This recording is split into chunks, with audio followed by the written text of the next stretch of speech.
Welcome to the Infinite Women podcast. I'm your host, Alison Tyra, and today I'm joined by Amy Saunders, a doctoral student in history and heritage at Winchester University in the UK, to talk about Christina of Sweden.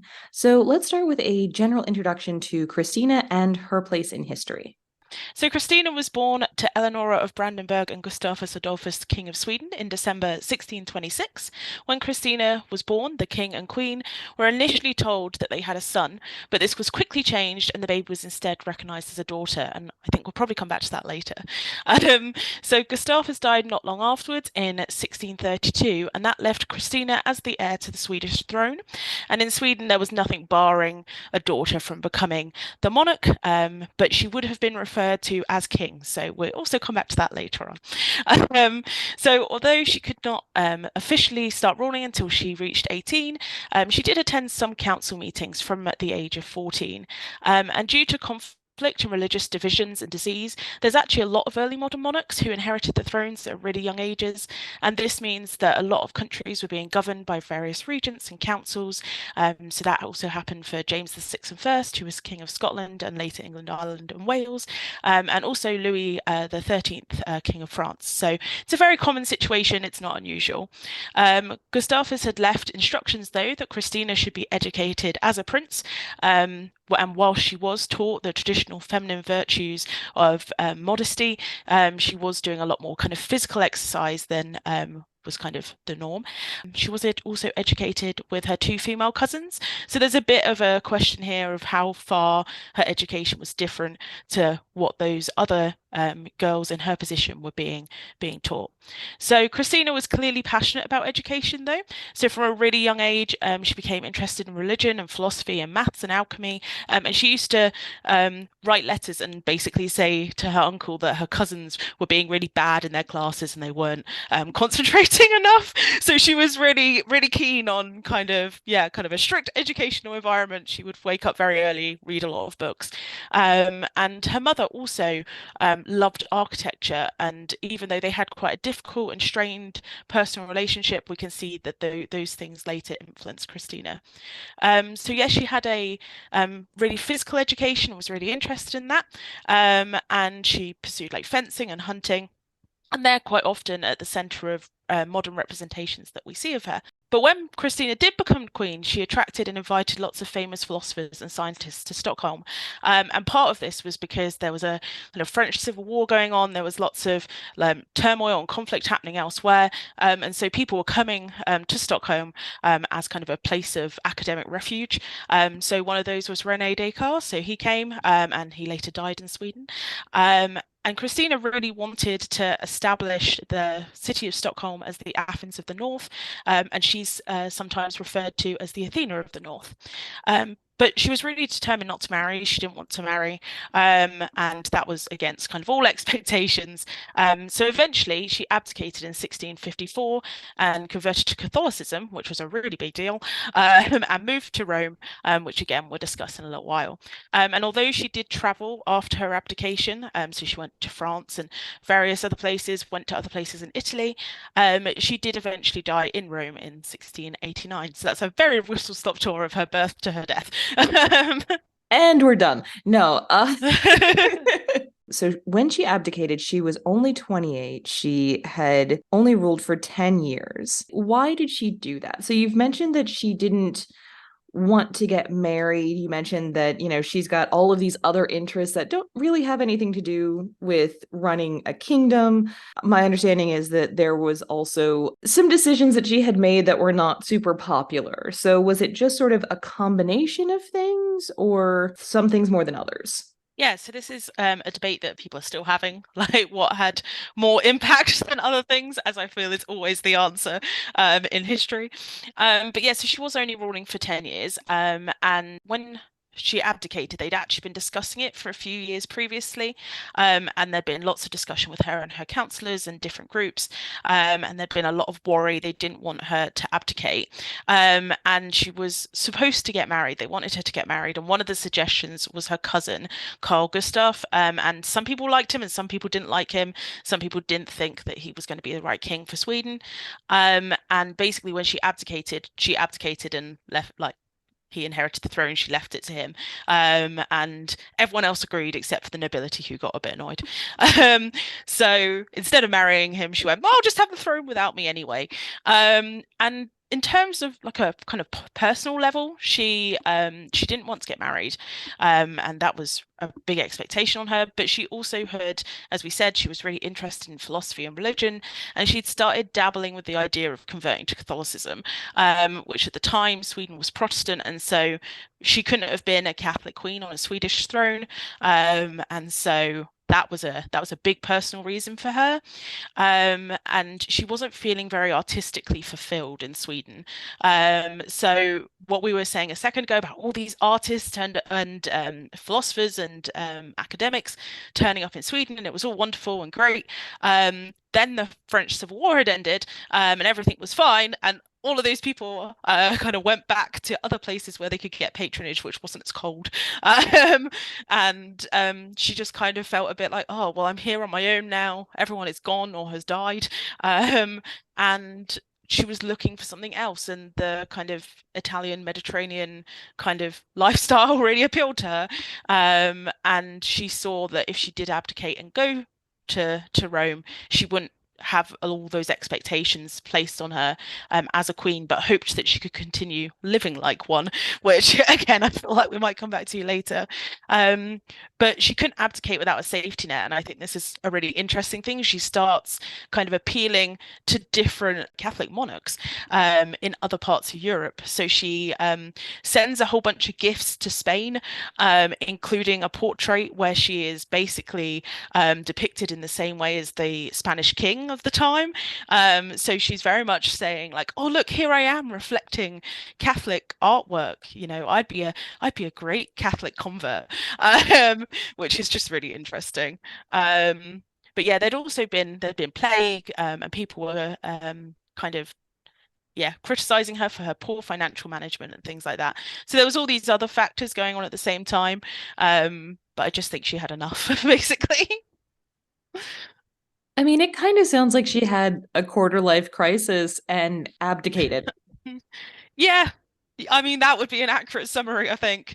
And what she'd grown up with her father had died when she was 6, and you see this in the visual representations, which is really interesting. Her father had died in battle, kind of great war hero, and I think she felt quite overshadowed by him in her early life, and then didn't necessarily feel like she was ticking all the boxes as a Queen of Sweden, but knew what she wanted to be doing, and those things didn't really line up. And she also, as I said earlier, she had a bit of a difficult relationship with her mother. So when her father died, it was tradition in Sweden for a little while to keep the body laid out and for people to go see the body and all those sorts of things. And he had left it in his will that she would automatically be cared for by a council and by her aunt and uncle. And her mother basically said no. And for the first kind of few years after his death, insisted on taking Christina to see the body every single day, left the body out for an extended period of time, embalmed her husband's heart, and had it in the bedroom where her and Christina slept. And so I think, as we said, like quarter life crisis, but in that time she'd had a very difficult beginning, and then she'd had this like great educational flourishing, and then that kind of disappears. And I think she just felt like she needed to be somewhere else. She needed to be doing something different, which I'm sure is more of an emotion that we can all connect with, even if we haven't had to sleep in a room with an embalmed heart. Well, who hasn't had that experience? It's actually making me think of like Queen Victoria's controlling mom as well. Yeah, so I think that's a really good parallel, and obviously that goes all the way up till Victoria's quite a bit older. So it was seen as quite a good thing that they got Christina out of there after not too long, and placed her with her aunt and uncle. Okay, so that was a question of the people with political power eventually just said, no, we're not Yes. doing this anymore. We need to actually be preparing this child to run the Yeah. country, and this can't go on. Yes, yeah, completely. And she also, so she kind of wrote a lot about her life. So we've got maxims that she wrote that are like just little short little kind of quotes about things you should do in life. And we've got other documents from her. And although she says that, I really loved my mother, it's quite clear that there was a lot of difficulties and that it was seen as kind of a very toxic, difficult relationship to be in. Um, Yeah. yeah. I think we can all agree on that. From what I know of her, there doesn't seem to be as much sort of overt sexism that I've seen in other women ruling as like queen regnants, where this woman is going to take the throne, and then all of the sort of sexist nonsense that comes with that, like Elizabeth I saying that, oh, I have but the frail body of a woman, but the heart of a man. And, like that sort of Yeah. like nonsense where you have to reassure them that it's okay. I can do the job. Like, it doesn't seem like she had to deal with as much of that. Yeah, I think part of that is that, as we said, she wasn't on the throne for a really long time. It was 10 years by the time she'd officially kind of taken it. I also think, so she did take Elizabeth as a model. So Elizabeth would have been in living memory, not her living memory, but people around her's living memory. And she did kind of see, oh, here was a great Protestant queen who didn't get married and still like had a really long reign. And so she did see Elizabeth as kind of like, oh, I could be like that, which is really interesting. But I think because she isn't there beyond that 10 years, we don't get as much of that. There's more kind of that initial hope, and then that initial hope that she's going to get married. And it would have been expected that she would have shared some of that power with whoever she had married, but she would have still been the queen. Like in there, and there had been, so in when everyone talks about Elizabeth, our only kind of queens before that in England are Mary and Matilda. Matilda doesn't get like a coronation or anything. And obviously I know that there's going to be another podcast that picks apart all the kind of representations of Mary. Whereas in Sweden there had previously been female monarch who had been like deemed as fairly kind of successful or was seen more neutrally than maybe people were seeing Mary the First and Elizabeth's reign. So I think that's where there's kind of less need for Christina to qualify and quantify her abilities to do it. And she was also, although she did love to like go off hunting and fencing at weird times of day and that sort of thing, she was a very early riser. She tells us this herself, that she'd get up, she'd like read for a couple of hours, then she'd go to council meetings, then she'd go off and go hunting and all those sorts of things. So I think she was probably trying quite hard. And so for those 10 years, they were like, oh, it's okay. And then obviously like the spanner in the works was her being like, well, I'm not going to have children. I'm not going to get married. And they were like, oh, wait, this is the problem. So, and she was also, there was a lot of rumors about her kind of relationship status despite not wanting to get married. And that wasn't great. People didn't really approve of that. But apart from that, I think she was just quite strong-willed and independent and quite forceful. So I don't think anybody at that point was necessarily, yeah, directing as much kind of gendered discrimination towards her. I do want to get into the relationship drama that you just hinted. But can you tell us, you mentioned a predecessor where it was a Swedish queen who had sort of set that precedent that it's okay, a woman can rule Sweden and things aren't going to fall apart. Yeah, so there was a queen called Margaret who was a queen of Sweden, but also Denmark and Norway. It's a bit confusing at that time. They go through different stages of people ruling kind of all of them, some of them, parts of them. And yeah, so she was kind of 1300s. So yeah, there had been a Queen of Sweden. It's not completely unheard of. And they also kind of unlike other places. So in France, you couldn't inherit as a woman, whereas Sweden had no such rule. So it was kind of there had been someone, there was another one after Christina. It wasn't kind of a big political issue in the same way. But the actual word when we translate from Swedish to English, the word for monarch is just king. So we would have still referred to them, as I said earlier, as King Margaret and King Christina. So whenever you see, there's quite a lot of popular culture depictions that pull on that because of Christina's kind of gender and sexuality narrative. And there's a lot of ones that pull out that, oh, King of Sweden, which obviously works for that type of narrative, but is also legitimately she was King of Sweden. The king meant monarch, and the queen was the female like consort of the monarch. So yeah, but it's been used a lot. And speaking of, she's been held up as a queer icon. So can you tell us a bit about why that is? So it's really important when we're talking about like historical figures to recognize that kind of our modern terminology, our LGBTQIA plus terminology, they didn't use that, they didn't have that. None of these historical figures would have actually identified with a part of that label or an understanding of that acronym at all. But it's still those lived experiences still existed. So when we're applying kind of that terminology to the past, we usually do it in a way to kind of attract people to that narrative and show them this is what we're talking about. So we also kind of refer to it as like, oh, we're going to talk about their gender and sexuality, or we're going to talk about queer history, which is kind of seen as a more encompassing term, and one that doesn't necessarily assign people to the boxes that we have that they wouldn't have understood.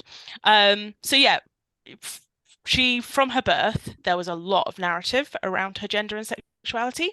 And it's now also been depicted in a lot of films and fiction from kind of, yeah, from as early as 1933 up to now. So that's really fascinating.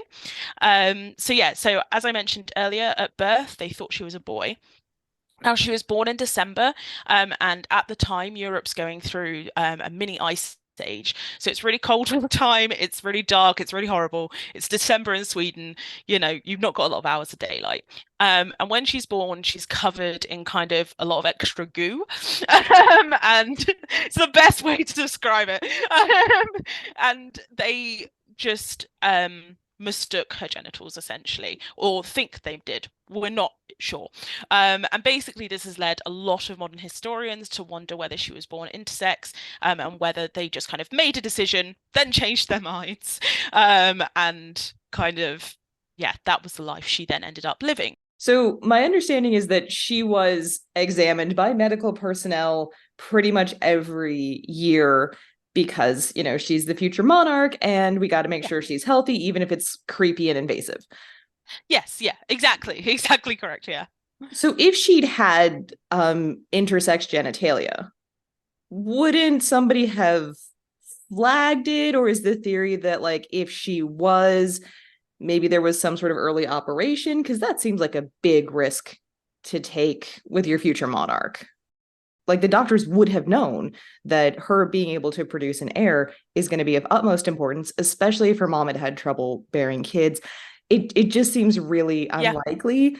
Like, I'm not opposed to No. wanting to believe that like important historical figures could have been intersex. It's just this one specifically, it doesn't seem likely. And I love that you're just like, it was really dark and she was covered in gunk. Yeah. So the intersex claims are questionable at best, but there have also been questions about her sexuality as well. So we know that she had, in her own words, an insurmountable distaste for marriage, and said that it takes more courage to marry than to go to war, which, fair, I guess. Yeah. But And I think, you know, we should definitely see that in the context of the time as well, that if she's getting married, she's expected to have children. And if you're expected to have children, I mean, there's still a lot of danger. And I mean, 1 in 5 people in the UK have a miscarriage. So back in the 17th century in Sweden, you know, that's a legit fear. Like, well, even in the US today, like, our maternal mortality rate in the US is insanely high compared to other developed countries. So, and that's more a reflection of our healthcare rather than modern medicine. It's just our broken just system. terrifying, isn't it? Like, Yeah, but it is horrific that, you know, that's still a Yeah. concern that people have, and like rightfully so. But apart from just not wanting to get married, which there are Yes. many reasons that a woman, particularly a woman who had everything as she did, Yep. would not want to get married. But there's also the question of passionate letters to her friend Ebba Spar, and I'm not sure if we should be using "friend" in quotation marks there. What do you think? So I very much think that they were having a kind of romantic and or sexual relationship. Again, people differ, and there's a whole load of scholarship around kind of like the language of letters in the 17th century and how, it didn't necessarily mean that you were attracted to a person in that way. It was just kind of convention and blah, blah, blah.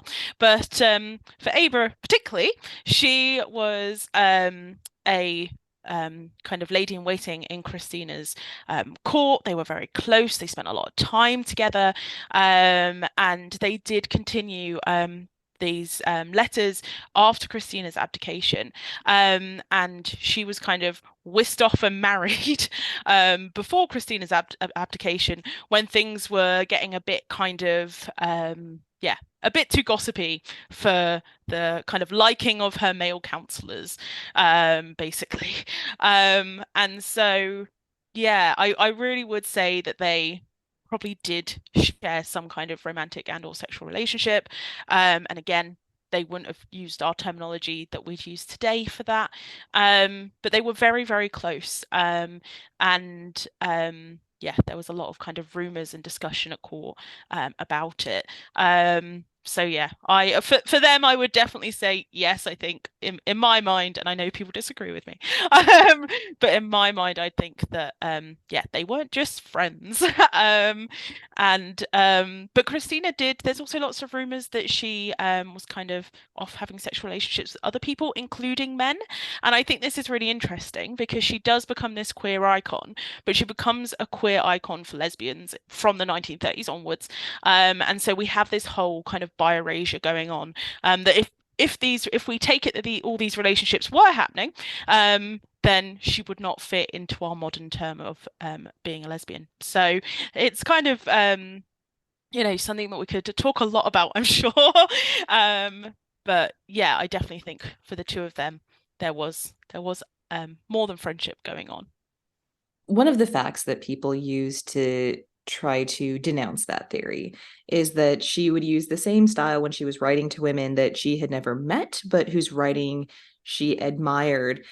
And I look at that and think about all the crushes that people have had on celebrities because Yeah. she loved learning, she loved knowledge, and I feel like that's exactly the kind of person that she would have developed one of those like I've never met this person but their writing is so amazing Yeah, crushes.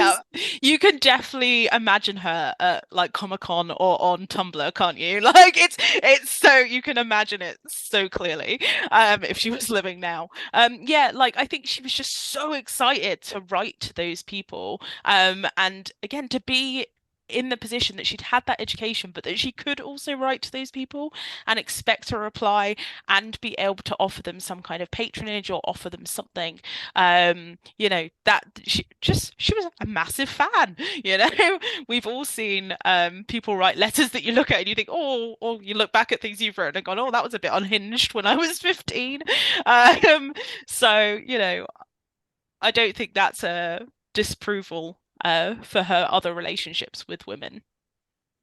All right, now I really want to see fan fiction about Christina of Sweden writing fan fiction, but that's a whole other that's my wish list now. We haven't gotten into her post-queen life because she abdicates at 28, she lives to be 62, and we people don't really seem to talk about the second half of her life. And what's interesting about that, so as you mentioned, she'd become interested in Catholicism. That was likely part of why she abdicated, so that she could convert to Catholicism, which she did. She became a symbol of the Counter Reformation. and all of this. So she's a lot of symbols to a lot of people, is what we're saying. Yeah. And people that wouldn't necessarily be hanging out together. No. um, but so she abdicates, she leaves the country, she has a bit of money that they've given her, and she quickly runs out of money because like we mentioned, her financial management at the kingdom level wasn't that great, and it seems like her personal financial management also wasn't that great. But she opened an academy in Italy at the Palazzo Farnese on 24th of January 1656. So this was, relatively soon after she abdicated in 1654. And it was the Academy of Arcadia, which just sounds it sounds just like the kind of person we've been talking about would Yep. have. Yes, it does. Yeah, I think so. To start with, I just think post-queenship is a super interesting word to use when we're talking about Christina, because yep, she's given up her throne. She is no longer queen. So she is post-queenship after that abdication. But by converting to Catholicism and going to Rome, she's going to a city that is dominated by the Vatican and which is completely men. And so the Pope, as kind of quote unquote king of that kind of area, she can then go in and fulfill a female space that no one else can fulfill in the same way, because she is coming in and they are very excited. As you said, she becomes a symbol of the Counter Reformation. She's super important as a kind of political asset, as a convert to Catholicism. So it's a big deal. It's massive. And this is one of the things that I think why we kind of end up stopping at her kind of abdication and her getting into Rome when we think about how much we know about her from history or films and stuff like that. Because that scene is like the point that kind of rocked a lot of people in Europe at the time. And we've got loads of prints of this, of her entry into Rome and stuff like this, in kind of collections all over Europe, which would have been collected by those people because it was such a massive deal. It was so important. It's really hard to understate how insane that was at the time, how high profile that conversion was. So she can go in and she can fill this space that isn't filled by anyone else. So it's not like she's going to the Spanish court and competing with like a Spanish queen consort or anything like that. She is going into Rome and can carve out this new position for herself where really she is still queen. So that's still so important to everybody to recognize, until her still to recognize that she has been a queen and she has given that up to be a Catholic. So she still gets referred to as queen a lot because of that. And she also takes on a kind of second middle name of Alexandra, which is a reflection of the kind of current Pope's name, to again like fully bring her into the fold of Catholicism. So you see her kind of whole name written out with Queen of Sweden following it in these dedications, because it's such a political thing. So she has moved beyond her queenship, but she's just moved into a different sort of queenship, I would say, which I think is really interesting. But yeah, she goes there, she opens this academy, like you could go there and like enjoy music and theatre and art and literature and all of these things. She mentioned her commissioning artwork earlier on, but she continues doing that. She acts as a patron to Bernini. So if anyone has ever been to Rome, like 50% of the sculptures you will see in Rome are by Bernini. So there's an amazing fountain in the Piazza Navona, and he created that. And he created a lot for her and was under her patronage. And she also, as we said earlier, she was really interested in architecture. And at the time, that was very much based in like classical architecture. And just before this is when we're starting to, I don't really want to call them like archaeology because it's not great, but they started to do excavations and she finances some of those. And she also collects a set of they're not a complete set, but a set of the statue of the Muses that they find in Hadrian's villa that's in Tivoli, which is literally just outside Rome. You can get a train to it today. It's amazing. And she purchased these and set them up in a room where she could sit as the spare seat in the room of the muses. So, massively fulfilling her artistic and intellectual dream by moving to Rome. And in terms of her legacy, another colleague, Aoife Cosgrove from Trinity College Dublin, blog and went to a conference and things in Madrid recently. And Aoife has been examining the collection of Elizabeth Farnese, who's a Spanish queen 100 years later. And she purchased those statues and recreated Christina's Room of the Muses because of the how big Christina was as kind of a female queen, as a female monarch, how popular and interested people were in her at that time. So even though we stopped talking about Christina at that abdication point, other people were still thinking about her after that point for a long time, which is a very long way, but yeah.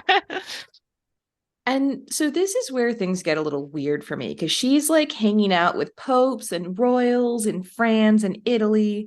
But within 2 years of abdicating her throne, she's trying to get a new throne because, so again, she abdicated in 1654. And within 2 years, she is trying to become a mediator between France and Spain because they're fighting over who's going to get to control Naples. And she literally had this plan that she was going to lead French troops to take Naples, and then she would rule it until bequeathing the crown to France after she died. And this didn't work out because a plague killed almost half the population within like 2 years. So that didn't work out. And then in 1660, so again, only like 6 years after she abdicated, she was told that Charles X Gustav had died and his son was only 5 years old. So she goes to Sweden and is like, hey, I left the throne to him and his descendant. So if the kid dies, I'll just have to be queen again. And they're like, no, you're Catholic. You gave up the throne, but more importantly, you're Catholic now. No. And so and then in 1668, so again, still less than like 20 years out, the Polish-Lithuanian throne is up for grabs because John II Casimir abdicated and went off to France. Good for him. And so because the Polish monarchy was elective, Christina, who was a member of the House of Vasa, so she put herself forward and was like, hey, I could run this country. And you don't mind that I'm Catholic and an old maid. And even though she had the Pope's support on this, she still didn't get it. And just like, what happened there? Because the Academy of Arcadia that we mentioned earlier, that seems like that should have been her dream retirement. So why is someone who gave up a throne wanting over and over again either her old throne back or a new throne? What is going on there? I think really she liked being in the center of things, and she liked being influential. She liked being involved in politics. She just didn't like the situation the first time round, and so it was like, oh, let's see if I can find a new situation. And I was just thinking with Naples, I wonder how much of that would have been influenced by, oh, there's a lot of history around here. Oh, there's a lot that I could claim as mine, if if I became Queen of Naples. And I think she'd also probably hope that even though she's not that old, she is older than they would have expected. So she's probably thinking, well, they're not going to ask me to get married. They're not going to ask me to have children. Like that ticks that box out the way. As you said, they're not going to worry that I'm Catholic in two of those situations. And also, yeah, part of the kind of she did write to Sweden a couple of times, and I think with the trip to Sweden as well, it would have also been a bit like, please give me some money. I'll go away if you pay me off. But yeah, so she did want to be at the center of things. She did like having the power. Just don't think she liked the restrictions that came with that power that first time round. And yeah, and she loved she before her abdication, she'd never left Sweden, and then she gets to see all these really cool places, and I think that would have also appealed to her, that idea of, oh, I could pop off to Poland for a bit and become monarch of there. Because yeah, she as you mentioned earlier, when she's traveling down to Rome, she stops in France and things like that. And she really brilliantly, at one point when she's traveling through France, she actually meets another queen who has been kicked off her throne, rather than abdicated, because she meets Henrietta Maria, who's Queen of England, and so she's Charles the First. Queen consort. So Charles the First has his head chopped off, and Henrietta Maria has gone back to France, where she's from, and is like kind of living with her like brother and his family and all that sort of thing. So Christina and Henrietta Maria meet each other in that moment as an abdicated queen and as a deposed queen. And it's one of those things I don't think we have a document of, and I would love, it's the thing I definitely would want to be the fly on the wall for. I want to hear their conversation, because they are both very similar and very different people. So I think that would be fascinating. But yeah, so I just think she thought, oh, I'll just give it a go. Why not? More fan fiction. Yeah, more genuinely so much fan fiction. Being a native English speaker, I probably haven't seen as many media representations as a Swede has when it comes to Christina. But even I've seen her mentioned enough that I knew who she was before we had this conversation. So can you tell us a bit about the different depictions that we see of her and how different people's, again, going back to biases and agendas, how different people are presenting her for different reasons? Yeah. So I will also do a shameless little plug before I start this one. I have actually written an article on how she's represented in fiction, and in heritage. So if anyone wants to go check that out, it's online, it's free, it's open access, on the Royal Studies Journal. So just type me in and it will come up. So it's really interesting actually that you started there with, oh, like, I'm not Swedish. Maybe I haven't seen all the representations of her. Really interestingly, representations the first one comes from Hollywood. So in the 1930s, we have this kind of moment in Hollywood where they're really interested in portraying queens on screen. It's huge. There are so many, our kind of representations of Cleopatra, of Henrietta Maria, or of Christina of Sweden. There are so many in that kind of 1920s and 1930s point in time. And the very first person to play her in one of those films is Greta Garbo. And I think that just says it all straight away. So for anyone who doesn't know, Greta Garbo was a massively famous actress at the time, and was yeah, there's lots of kind of questions around her own kind of queer history. And so I really think that for Greta, like, playing Christina would have really appealed to her, which I think is wonderful. But it's so interesting because in that film, we get this initial moment where she kisses Ava Spar, and there's this like whole moment where you're like, wow, what is going on? Because this is 1933. And then very, very quickly, the narrative is still sexual, but she is realigned to our heteronormative like expectations. So she falls in love with a Spanish ambassador. She's out because she's also known for cross-dressing, which I should have said earlier. But she's out dressed in men's clothing. She's at a tavern. Everybody is like talking about the Queen, and there's this kind of hilarious moment where they're like all sharing opinions about the monarch, and the monarch is sat there. And this Spanish ambassador, who is on his way to Christina's court, he comes in. They end up having a chat, and there's a very Twelfth Night moment. If anyone has read or watched a version of Shakespeare's Twelfth Night, where the female character again is in disguise as a man, and there's this moment where this duke in that is thinking, why am I attracted to this young man? This is a bit weird. And then he gets really kind of, oh, thank goodness, when he finds out she's a woman. And there's very much the same vibe in that that film. So her and the Spanish ambassador end up going and sleeping together. There's only one room left at the inn, and then she starts getting undressed, and he's like, "Whoa, okay." And then she just leaves. In the morning, she just goes, they say goodbye. She leaves. He doesn't know that she's Queen of Sweden. And you then get the scene where he arrives at the court. He's all ready to present himself, and he's like, oh dear. Um, and in the end, she abdicates because she's going to run away with him, but he dies. And so it's very much realigning us to these heteronormative expectations and this kind of princessy vibe. Not just heteronormative, but the idea that a woman who is literally running a country Yep. gives it up for love. And yeah, it seems like, yeah, what?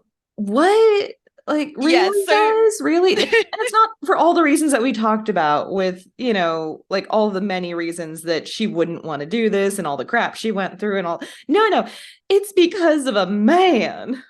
yeah, pretty much. I mean, yeah, it's just mad when you watch it, and so frustrating. But there is kind of this great bit where they're talking, and he's telling her all about because he's from Spain. He's telling her all about the wonderful artwork and architecture and stuff. So there is like a very short bit where he's saying all these wonderful things you could experience if you came to Spain, and she's a bit like, "But I'm a queen, I can't go to Spain like on a whim."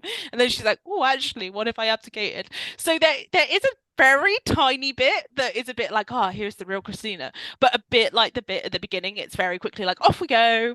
And I would see him, I do see the ambassador in the film as kind of this symbol of Catholicism and of the outside world, kind of pulling her away from Sweden. But as you say, like your immediate reaction is just like, so you fell in love with a man, you gave up all your power and your wealth and all these other great things and just went off with him. Okay.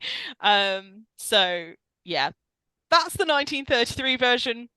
Like you have this moment where you're excited, my gosh, what's about to happen? And then you're back in 1933, really, aren't you? So there's that version. And then there's and I've written down the exact date just to double, yeah, 74. In 1974, Ruth Wolf writes a play called The Abdication. And you can really see when you read this, and then it got made into a film, you can really see kind of the psychological interests of the 70s, like influencing this depiction of her, because it is all about, it literally takes place in like a couple of days, because before she officially goes into Rome, she secretly goes in and has a chat with a cardinal who later becomes Pope in the film. But she goes in and has a chat with this cardinal just to check that she's really Catholic before they spend loads of money welcoming her to Rome and whatever. And again, she basically falls in love with this guy, and then he becomes Pope, he's elevated to Pope, and she is officially welcomed into Rome, and so they cannot be together. But when he's talking to her about why she wants to be there, she has all these flashbacks about this childhood with her mother, and there's a lot of kind of yeah, a lot of psychology and a lot of kind of trauma really being unpicked in that. So you can really see when that was made and why they made it like that. See, when you said 70s and, what was going on at the time and everything, I assumed that we were going to have like a more feminist version because that's when you did have a lot of feminists reclaiming historical figures and really like bringing like women artists and stuff back out into public recognition. But no, we've still got her falling in love, this time with the frickin' Pope. Yeah, I mean, again, there is these moments where you're like seeing what she was interested in, seeing that she was kind of rebelling against expectations, and that's a big part of the issue for her. So you do still get that kind of like feminist reclaiming of like, well, look how like interesting she was, but also like look at all this horrible stuff that happened to her. Like no wonder like she's feeling quite unstable. So yeah, it's quite a strange mix, that one, because I think it is very much kind of influenced by that that feminist movement, but is also Yeah, and she doesn't marry him in the end, and it's not because he dies, it's because they go off on their own paths. There's this really weird scene where he like walks into the distance into the light. It's very odd. Um, but again, massive. The cast at the time, like really, really big. So Liv Ullmann plays Christina, so really, really big again. It's not a backwater production somewhere. So yeah, Yeah. kind of. Nobody's saying that the future pope should give up his cardinalship for Yeah. a lady. Yeah. We then have the most recent version, which is again based on a play by Michael Mark Bouchard. And this is one of the ones where we get a title that incorporates that king aspect. So it's Christina the Girl King, which again, really interesting because several of them refer to her as the Girl King. And at this point, you're like, but she's an adult now. So again, there's things we could unpick about that. But being kind of a 21st century version, so the film came out in 2017, her and Abe's relationship is like massive in it. So it like basically constructs their whole relationship, and then there's one of her other household members is seeing that they're having an intimate relationship, and basically tells all the men, which is just awful.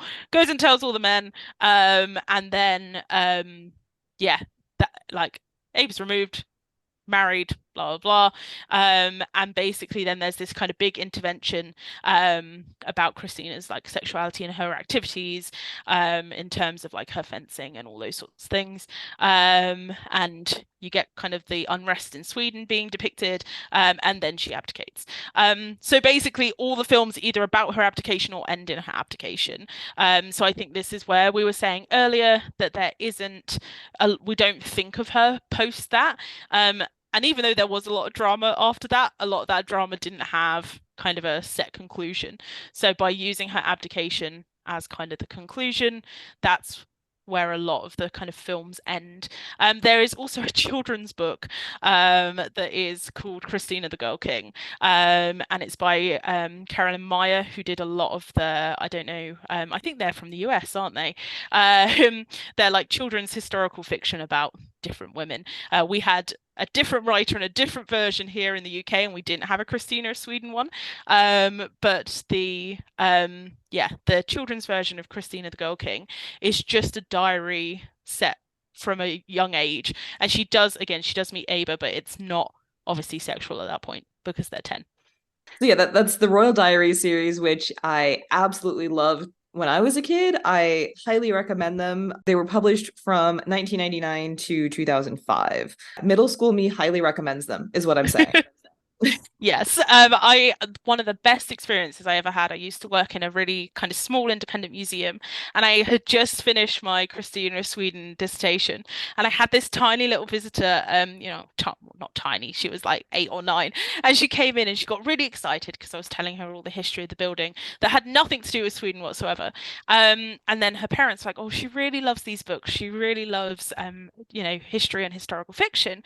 And this little girl was like, yeah, I've just read the Christina of Sweden one. And I was just like, this is amazing. And so I ended up having this conversation with this 9-year-old about Christina of Sweden for like a full hour whilst her parents just sat there like, how is this happening? They'd come from the US to England, had come to a tiny little town to discover their family history, and were like, what? So that was wonderful. So those books are still making an impact, which is really, really nice. And I did actually have a chat with the author about it. And she said the thing that really inspired her was she went to an exhibition in Sweden that kind of depicted the court at that time, including like a banquet that was laid out and all that sort of thing. And it basically, she just came home with the book in her head, like, yes, this is what I'm going to do. And it does touch on Christina's kind of, this is the education side, and like, I feel different to other girls, but it doesn't kind of deal with kind of the sexuality and gender in more detail, being aimed at 9-year-olds in the 90s. Well, but also the girls themselves, like this is when, like, we're talking about Cleopatra and Nzinga and Marie Antoinette. This is all before they became who they were as adults. So it's also, not necessarily a time in Christina's life that she would have necessarily been thinking about those kinds of things. Yeah, exactly. So it's very appropriate both to how Christine would have felt and whoever is reading it. But it is really interesting that there is a children's book of hers. And again, Karen, the author, said that that's her least sold one of the books that she wrote about historic royal women, because everybody automatically went for the Mary ones, went for the like Anne ones, went for all our Tudor ones basically, and wasn't as interested. So when I emailed her and was like, oh, she was quite surprised. Okay, see, now I'm just picturing you sending her a letter the way we were talking about Christine earlier, fangirling. Yeah, I love literally it. pitch. I love that you did this. Yes. Yeah, that's definitely what happened. All right, so with everything that you know about Christina and her life and how she's been depicted, what do you want to see her legacy being? Like, if you could create a novel or a play or a movie or a TV show, what are the things that you would want people to take away from that about Christina? One of the things that I find really frustrating, kind of when we talk about history in general, there is always this kind of tendency to put people into a binary of being good or bad, and us having to uphold them to either kind of narrative. And what really frustrates me with all of the people that I study is that they either get kind of pushed into one side or the other. And that completely takes away a lot of their agency. It takes away a lot of the narrative. We kind of miss out conversations about patronage and about kind of conflict and involvement in those sorts of things in a more meaningful way. So for me, I would love either a TV series, or because I'm a kind of heritage museums person, I would love an exhibition that went through her whole life but included all the bad bits. So there's a lot of other things that happen that are not good. Do not paint Christina in a good light. There are a couple of kind of murders and assassinations and things like that that we don't, they just end up being a footnote in things.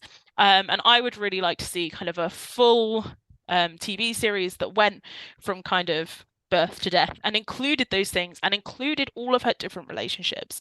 And as I said, like there's a lot of bi-erasure, so I'd love to see all of her possible romantic relationships dealt with in a nuanced way, rather than just being, let's make sure we've depicted her as being a lesbian, or let's make sure we've realigned her to some heteronormative ideas. I want to see kind of a fully fleshed out version of what was going on, and include the things that we talk about less.